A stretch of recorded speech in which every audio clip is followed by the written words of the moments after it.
I am remembering that when your name first came up for me, I listened to Mhm. that music video and I watched you dance.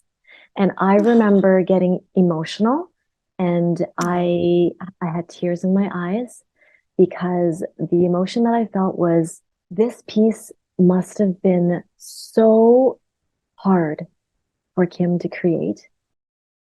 On the Rise, behind the lyrics, beyond the music.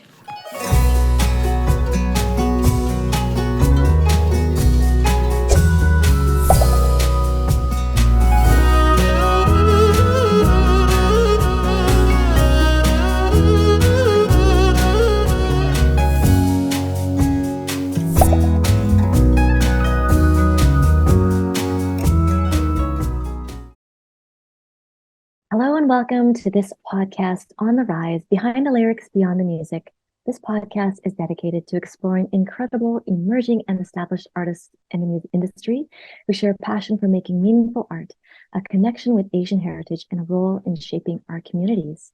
Today, we get to dive into the music of Kim Yang, hear about her creative recording process, the story behind her EP and one of her songs, and ideas about what's next and why. Taiwanese-Australian indie folk songstress Kim Yang sings about love, life, and mental health. In 2021, she released her Brave EP, which aired on Australian radio and Taiwan's ICRT radio. In 2022, Kim was nominated as Music Act Artist of the Year and charmed festivals across Australia, including the National, Sydney, and Woodford Folk Festivals. Kim, we are so excited to have you. Hi, how are you?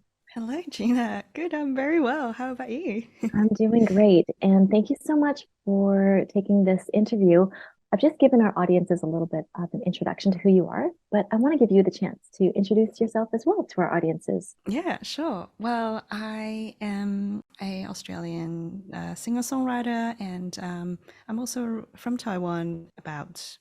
I would say I moved to Australia about 2012 because of my partner. I've always been a very shy person in daily life, but I love singing in showers and in front of families or being silly.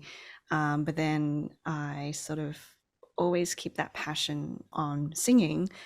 And I started playing music in my late 20s as a busker. So I was traveling around Canberra in Australia. And then from there, I got some attention from people. So people started to invite me to their house concerts. And everything sort of started from there in 2017, 2018. And yeah, now I'm a full-time musician for the last 2 or 3 years. That's really incredible. And I know that you've been spoken about as an ethereal blend of sounds. And I was wondering about your influences. So, as you're writing your music, who are the artists that inspire you? Well, I actually really, really like Bon Iver from America. So Justin Vernon. I just love how ethereal his music is and still tells a story in such a beautiful, flowy music. And I also got inspired by Joni Mitchell. Of course, she is a legendary singer-songwriter from Canada, obviously. And all her stories in the songs really inspired me. Just to be myself, just being a woman, it's totally fine to share how we feel sometimes, even currently, maybe the society still can be a bit reserved when it comes to women being vocal about their feelings sometimes. So yeah, these are my two biggest inspirations, I would say, in my music. And actually, those two musicians that you mentioned, I don't, they take you on these journeys that are Totally. so authentic and so rich and so raw. I think, when I think about the songs that they've written and even the time that they've been writing it on, like Bon Iver was writing some music in a cabin, where he recorded his entire album after their relationship had fallen apart. And the music that came out of there was just so moving and stirring, and yet there was something that was compelling. I had to listen to it. And Joni Mitchell as well. I absolutely agree with you. She's just this Canadian icon that draws so much from her personal life and definitely so real. And it's no surprise that they both really speak to people and inspire them. I was thinking about Exactly. the experiences that make us as artists be able to write. Can you talk a little bit more about some of your experiences that really shape some of the songs that you write? Well, I'm actually in my mid 30s right now, and I think because I've always been a shy person, so it's kind of weird to open a conversation with people and tell people, I just had a, heartbreak the other day, and I can't just pull my heart out straight away to a stranger sometimes. And my family is quite reserved, so we can be silly and talk about jokes all the time in the family, but we don't really talk about sad things. So for me, writing music is a way out. And I actually didn't start writing until I was 29 or 28. Maybe I just had this epiphany one day. At the time, I was still working in an office job, like 9 to 5, and working for like scholars, academics. And, I feel like I'm in a work environment where people are so intelligent and so inspiring, just they just talk about their work and so confident about themselves. And I feel like I was in my late 20s. I need to have some kind of legacy of my life. And so I started writing music, and I had a lot of fun work experiences throughout my 20s, or from my teens, really. So I just want to write down all my life experiences and sort of make them into songs, so I have some kind of legacy in the world. Like, I'm not just a shy person not telling anyone anything. I have something to share, and that can relate to other people as well. So Yeah. yeah. Have you heard of the phrase, still waters run deep? Yes. Yes. So when you're speaking, it makes me think of that. It makes me think, maybe on the outside you appear more shy, maybe you appear more quiet, but in fact, it seems that as a songwriter, you can show everybody that there are so many things that you feel, that you experience, that you've learned, that you understand, that could be shared with other people. And Yeah. in the introduction that I was reading about you, it talks about how you sing about love and life and mental health. And I'm curious Mm. because you mentioned also that your family is a little bit more reserved, and Mm. perhaps they may not talk about these subjects as readily.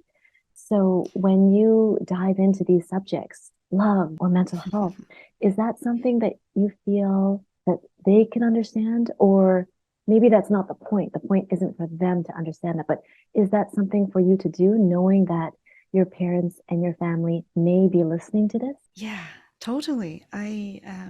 We don't express our love to each other. I think it's quite a typical Asian family situation. So the way we show love is, cook a nice meal and share the meal, or go out to restaurants and eat nice food. And I feel really awkward when I try to say I love you to my mom when I got married a few years ago, and it was a weird feeling. Like, I never say I love you to mom. Never. I think I learned it a lot from my husband, my partner. Apparently, he's from a bit more outgoing family, and they say they love each other all the time. And I found it, yeah, I found it a bit challenging at first, because I'm like, if I love someone, I don't need to say it. I just show them in some ways. But they definitely have sort of transforming a little bit. And I just find, life is so short. If you don't show love to people you actually love, they might never understand how much love you can give towards them. One of my songs in the EP, Brave EP Fantasy, is sort of my longing for my parents' love, just so they can understand it from the music that I wrote. And yeah, and mental health as well. Been through a lot of mental health crisis in my 30s, given that, trying to have a family, and it's not a easy task these days in a modern world, and trying to find out what my identity is in the society, whether, women in my age should be a good mother, or should be a good artist if I can just focus on art, my music journey, or not, or whether I sound like a baby if I just want to focus on music the whole time, where people my age probably, trying to get promotion at a job. So it's all of the struggle in life, and I try to write them all down to I don't know, to find people who can relate with me. That's really all that you've said actually is so relatable to myself, firstly. But also I can see why your EP was titled Brave, because these thoughts that you're sharing, oh, they just require so much courage to be able to say them and to express them and to, in a way, let go of your ideas or your fears of what anybody else will think of them. And essentially, once they're out there, there's no taking it back. Right? You know, people are going to be able to experience them, think about them, comment on them, and feel them through their own experiences. I really like what you said about going through a mental health journey Yeah. as you're trying to balance family and this sense of career. And I feel like this is also one of the big reasons why we're having this podcast and why this particular podcast this season focusing on artists in the music industry who share a passion for making art. Of course, we have a connection with their Asian heritage and we have a role in shaping our communities. And I think a big part of this is just being able to tell our stories authentically, because perhaps there are not a lot of other people who can see maybe women who are balancing the family act along with the career act, along with whatever expectations that they put on themselves or that society puts on themselves or whatnot. So these conversations that you're having through your music is, I'm sure, impacting and influencing and inspiring so many others. I want to talk about your EP Brave. And if you don't mind, you spoke about your song Fantasy. And the topic is quite, it's a big one. Fantasy is about wanting to express or show or experience love from your family, Yeah. from your parents. And I am curious about that songwriting process. How would you describe it from when it started to how it ended up? Well, I think I wrote the song during COVID, and at the time I was separated from my family for quite a while. Some of my family still lives in Taiwan, and some of them are in Melbourne. But so either way, either place is hard for me to visit anyway. Mhm. So I also hoped that my parents would understand what I do as a musician, because I remember when I was little, my teacher told mom that I should go to a music school, and mom told her that no, we can't afford it because she was a single mom. And my dad, they got separated a long time ago. So I guess Fantasy, this song, is about wanting my parents to see my achievement that I've made in Australia, even though when I quit my day job, my mom was like, "Oh, are you able to feed yourself if you're just going to be a musician full time? And do you have enough money?" Like, money was like everything in a conversation when I told mom that I decided to quit my job to do music full time. So, Fantasy is me fantasizing that my parents can love me as the way I am. And yeah, I think it's like I wish they could see me perform because they haven't seen me perform on a big stage before. So yeah, so I wrote something like, oh, so I started to dance just to keep your gaze on me.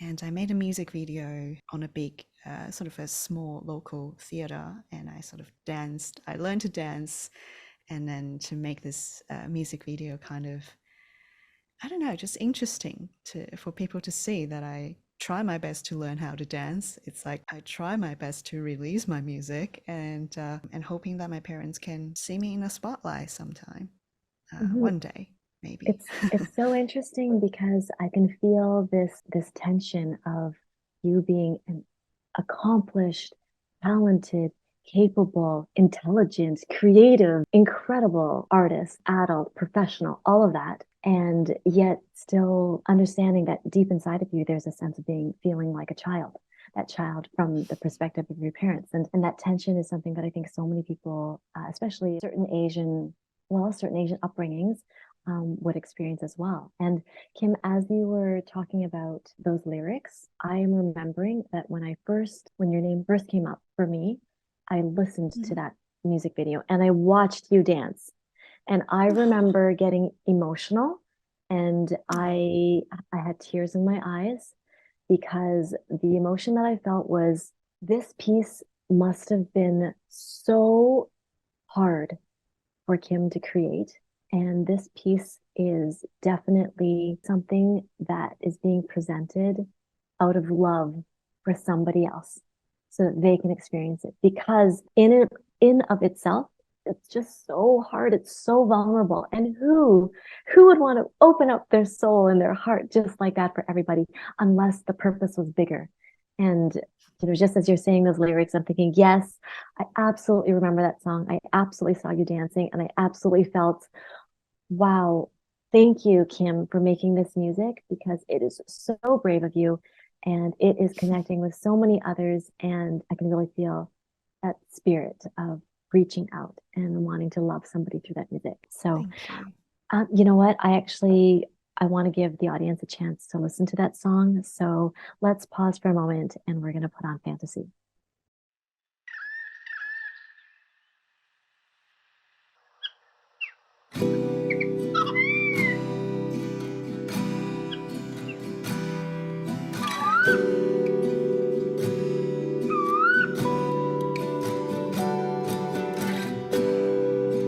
Open my eyes and I see you around.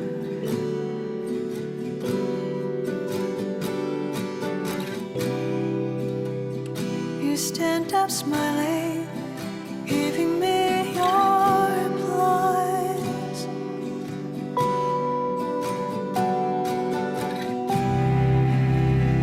Is this a dream? Is this a fantasy?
I'm so happy we got a chance to listen to Fantasy. Kim, that was an incredible song, so powerful, so vulnerable, so real, so musical. I hope your parents can listen to that music and I hope you know that you have so much value regardless of what anybody would say of you. I'm really curious about how does your cultural identity come into play when you're writing? And I know that you've spoken a lot about how you write music that's influenced by your upbringing and that your Mhm. cultural heritage started in Taiwan, you moved to Australia, now you're in Beijing.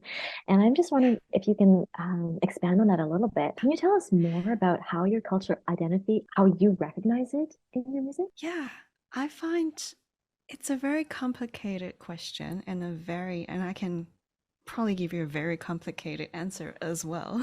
um, but when I was growing up, I remember my family would go on family trips, and I guess the musical influence, also the musical inspiration, is also from my upbringing in Taiwan, at least for 20, 22 years.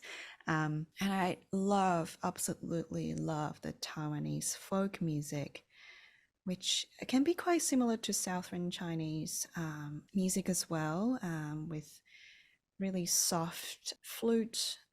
Look, I'm terrible to name all the instruments, but I always have a soft spot when I listen to a lot of Taiwanese folk songs, especially the ones back in the 1930s when Taiwan was colonized by Japan. And there's a singer-songwriter, he's a songwriter called Deng Yuxian. He's with a Hakka heritage in Taiwan. He wrote beautiful song, so soft, and it's like sad songs with beautiful melodies, and that really captured my attention all the time when we listen to like those folk music from that era of Taiwan. And I think this music really shows how delicate the musicality is, but then there's also strong message about how the history can change us and how strong we need to be in order to get through those times. And also, I also really love Mandarin songs because in Taiwan we speak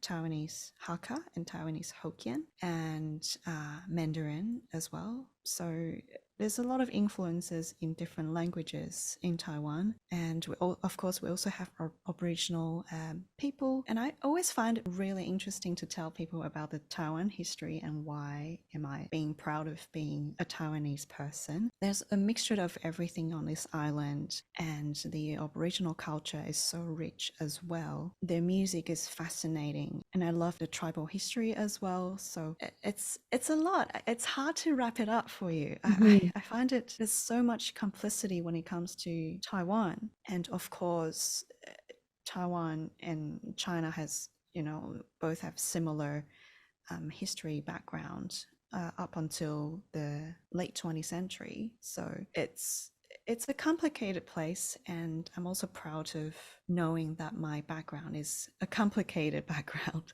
And moving to Australia because of my partner in my early 20s is another breakthrough as well. So being able to see what's outside of the island, the Taiwan island, is quite interesting too. Like of course, the cultural differences is the Western culture and then the Eastern culture is everyone knows there might be some clashes, but given that I also studied overseas during university, I went to Germany to study as well. So I am a big fan of traveling globally and working in aviation after I graduated from uni as well. So I'm the person who receives a lot of information all at once. And it just fascinates me when I can gather all different informations together and make it into my own identity, and I make my own music from it. So I don't know. I find life is interesting and colorful, and I can only see colors right at this moment. I can't even put them into words. If you can, if Mhm. you can understand what I just said, um, Yeah. it's interesting. I would say I actually don't know where I should stand in the world. Who am I? Like, am I a Taiwanese person? Am I Chinese? Am I Australian? I have no idea. I'm somewhere in between these Mhm. places. I love how honest your answer is and how much it reflects the depth of your thought. So, in fact, the fact that, exploring your cultural identity on some level can be as simple as saying, why, yes, I have a background that's more reserved. So I write about songs that make sure my emotions are shared. But to do the deep dive within yourself and to talk about, just as you shared a little bit of, the differences and similarities between Chinese culture and Taiwanese culture and your experiences traveling overseas, it's clear that there are a lot of nuances within your cultural identity. And I think that's the same for everybody, especially those that have dual cultures or multicultures. Suddenly, we're able to see life from the perspective of our ancestors' roots, but we're also able to see life from the perspective of the ground that we stand on. And we're also able to see life from the perspective of all the news we consume and the friends that we meet and the place that we visited. So, what a truthful answer. And I'm so happy you answered it like you did, because I think that that's exactly how that makes sense. And for you to be able to feel lost means that there's going to be great music, more great music coming. Because if you don't have the answers, that means more songs have to be written. And that's Yeah. really exciting. Yeah, I'm I'm lost in cultures. lost in cultures, lost in translation. It's so neat that you talked about the different languages that are used in Taiwanese music. Um, in Australia, the primary language would be English. And Mhm.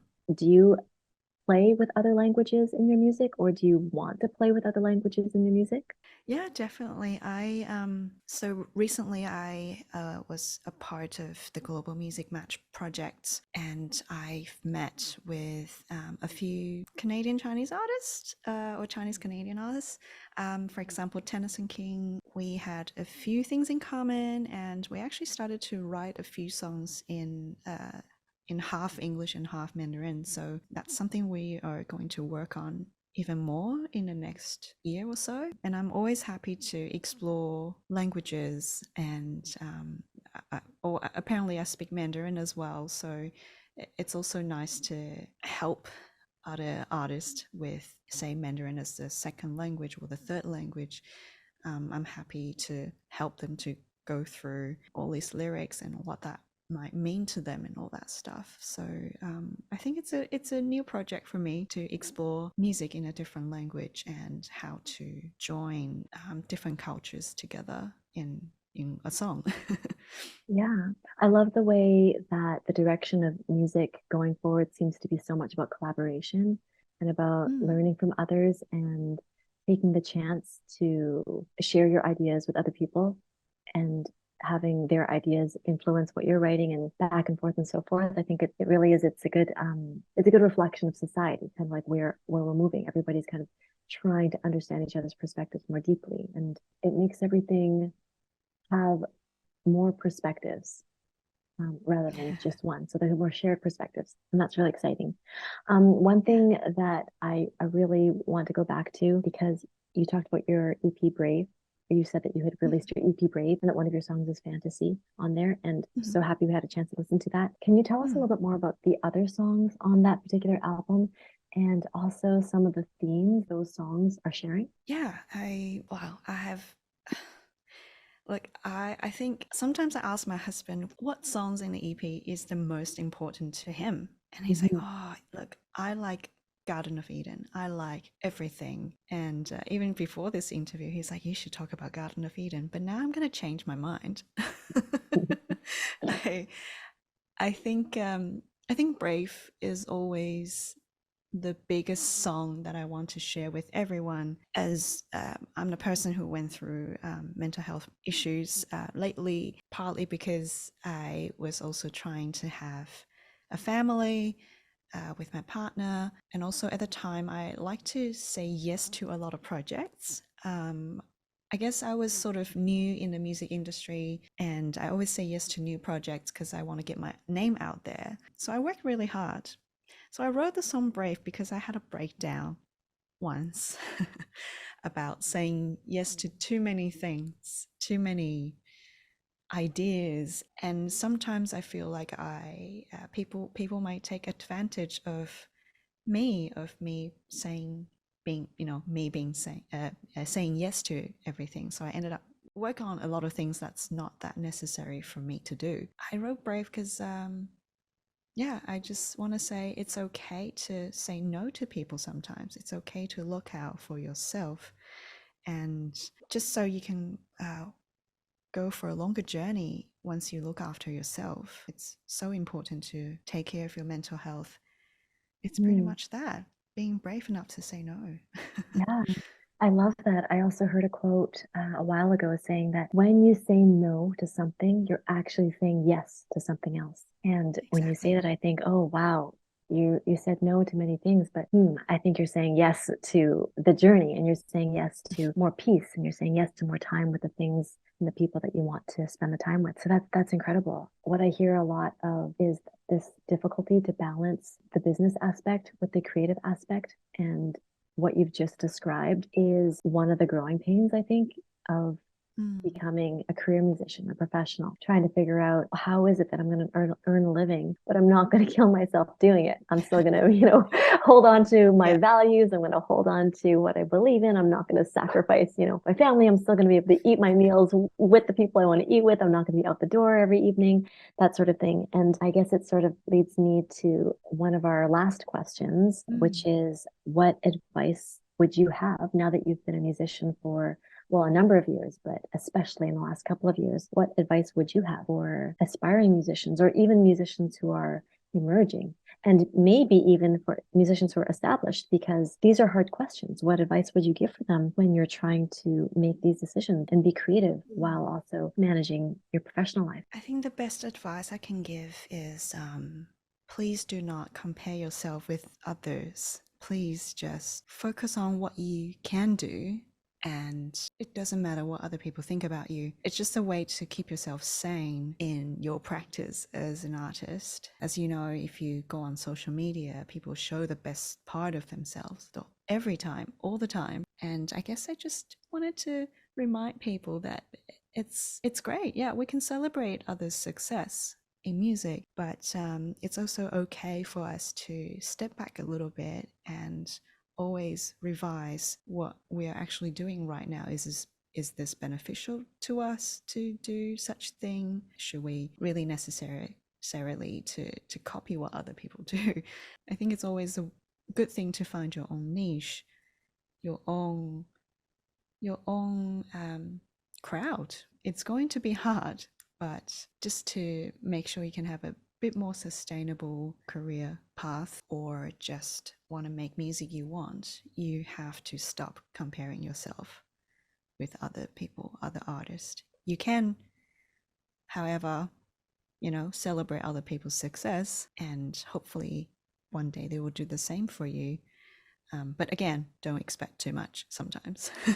Just be yourself, do your own thing, focus on your own craft is the best way to do. Oh my goodness, it's so wise. It's so simple, and yet it's so wise. And I feel like that so much of life is like that. So much of life boils down to these simple truths. Things like be kind to others, and help each other. Don't always think about, yourself, but consider other people in the equation. And you're right, like don't compare, take time for yourself, get out in nature. I mean, they seem so simple, but in fact, they're the things that really save us. So yeah, thank you for sharing that advice, because I think a lot of people need to hear it. And even when they hear it, they need time for that to sink in. So I think the more places and people that express it, the more that other artists are going to be able to benefit from that. I also really want to add that I really admire the life of a musician. In some ways, it is so long suffering. It is so difficult because our job, the job of a musician, your job is to take in everything from the outside and to then process it in your own way and somehow find a way to authentically express it outward. And that takes so much energy, so much vulnerability, so much courage. And Mm. as you said earlier as well, you hopefully will be able to celebrate other people's successes. and hopefully they'll be able to celebrate your successes too. But you don't want to hope for too much. Essentially, you just want to keep a balanced perspective and just know that what you're doing is enough for your craft, your career. But I just thought, what a calling to be a musician and to be able to say, yes, I'm going to put myself out there, and it's going to feel so hard sometimes, that I'm going to feel, all these struggles. And, I don't know exactly what the end of the journey looks like, because maybe there's not as many templates as somebody who's, say, in another field, a scientist, a teacher, a accountant, a engineer, whatever it happens to be. So anyhow, I just want to say that I really admire musicians and all that they do. So it's so nice to talk to musicians and to get deeper into their lives, because then I know that other people can also hear another perspective that might resonate with them, that might connect with them. Okay, Kim, where can we learn more about you? Well, the easiest way is to visit my website. It's www.kimyangmusic.com, and that's where you can find all the information about me and YouTube links and social media links and all that stuff. I love it. So we're going to see your successes. Maybe we'll even get a chance to see some of your deep struggles in that process. That'd be so exciting. It's so wonderful. Thank you so much for talking with us. I have thoroughly enjoyed listening to you speak. You have so many ideas, and the fact that your cultural identity, your human identity, your musician identity is so complicated makes you so interesting. And I'm sure it comes up in your music in so many layers. So I'm really excited for people who are listening to also dive into your music. So for everybody who's been here, thank you so much for being part of this podcast in this On the Rise, Behind the Lyrics, Beyond the Music. We are a podcast that's dedicated to exploring incredibly talented, emerging, and established artists in the music industry from all parts of the world. And these artists share a passion for making meaningful art. They have a connection with Asian heritage, and they play a big role in helping others and in shaping the music community, but also community at large. So thank you so much, Kim, for being here. Thanks so much for having me, Gina.